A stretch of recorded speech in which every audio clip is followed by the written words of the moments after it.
Horizon is a great set of open world RPGs, and Sony bringing them both to the PC world has brought a lot of fun to handhelds like the Steam Deck, Legion Go, and others. The big question recently was whether or not Aloy's new adventure would be up to par on the Steam Deck, especially considering the abysmal state of Dragon's Dogma 2 on the handheld. But thankfully, Nixies did a nice job with optimizing it. It's not perfect, but close enough. Let's dive into how I've gotten Horizon Forbidden West to run on the Steam Deck. For a brief summary, Forbidden West is the sequel to Horizon Zero Dawn, having Nora Huntress Aloy once again trying to save a post-apocalyptic world filled with giant machines. And for those curious, you don't need to play Zero Dawn before this game. The opening cinematic of Forbidden West explains the entire story of Zero Dawn. Now let's get into the nitty-gritties. I found little difference in performance between Proton and Linux, so just stick to the native OS when you're launching this game. You will have to do a lot of testing and tinkering around, but it can be made to be playable.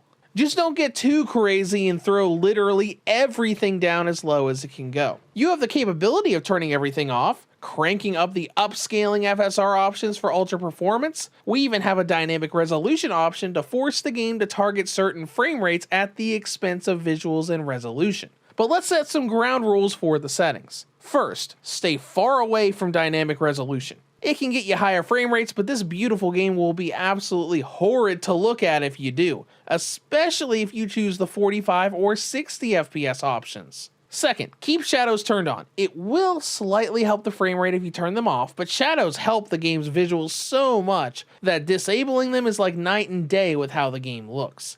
And third, the one that many of you will probably not like. I noticed early on that zooming in with the bow dramatically improved the game's performance, i.e. less things on screen. So go into settings and bring field of view down all the way. You won't have as much visibility, but it will play smoother. The first boss of the game with default field of view went from the mid 30s and 40s to never dropping below 40 FPS with FOV brought down. Now let's go into the settings that I use. Nixies apparently said the very low preset for graphics was made with handhelds in mind. Put Forbidden West on the very low preset and don't mess with anything else under graphics outside of FOV. Next, go into display and enable the FSR upscaling, going to the performance or ultra performance modes. This will make the game a bit fuzzy with the hair and grass textures, but as long as you're not displaying your Steam Deck on a TV screen, it'll still look good enough on the go. Now, what kind of performance can you expect?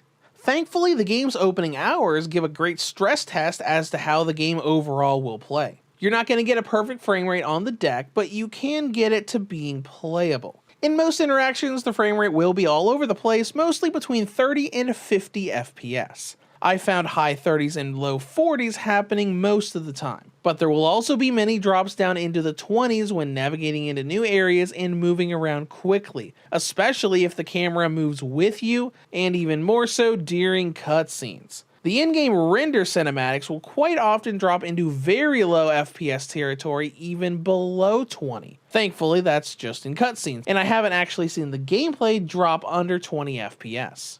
And how often you get these drops into the 20s depends on your FOV setting. If you keep field of view at its default level, you're going to get drops into the 20s probably every minute or two, but the drops only last a second and go right back up above 30. Whereas if you lower the FOV down, you will more than have the drops into the 20s that the game will throw at you. What I recommend is locking the deck down to its 40 FPS limiter so as to keep the frame range from being too all over the place. It'll jump around between 30 and 40, but that isn't as chaotic as jumping between 30 and 60. And we call this playable. It's not perfect, but then again, neither is Zero Dawn. You still can't get a perfect 30 FPS in that game on the deck. And considering how much more advanced Forbidden West is than its predecessor, I'd say it's pretty impressive the deck can handle it as well as it can. Though I know some people are wondering, and yes, you can get better results if you use a Windows handheld like the ROG Ally or the Lenovo Legion Go. I'll dive and test this in much further detail on Wednesday during a live stream, but the Legion Go is able to stay above 30 FPS without using the FSR performance upscaling on settings as high as the low and even medium graphical presets. But that's for another time, so let's go into battery life. And this game really chews through the Steam Deck's battery. On higher brightness, expect maybe an hour and a half of battery life, and lowering brightness down will only improve that by about 10 minutes to an hour and 40. Now, as we wrap this up, would I recommend Horizon Forbidden West to Steam Deck users? To be honest, I don't know. It's fantastic that it runs, and keeping the deck portable will certainly make the settings you need to use here serviceable and playable. It's well enough for those that wish to play this game on the go, as long as the occasional drop into the 20s and fuzzy grass and hair textures aren't a deal breaker. And that's all I got for you today. I'll be back soon with more Steam Deck performance and reviews. If you have any comments or questions, feel free to leave them below. Thank you for watching, and have a great day.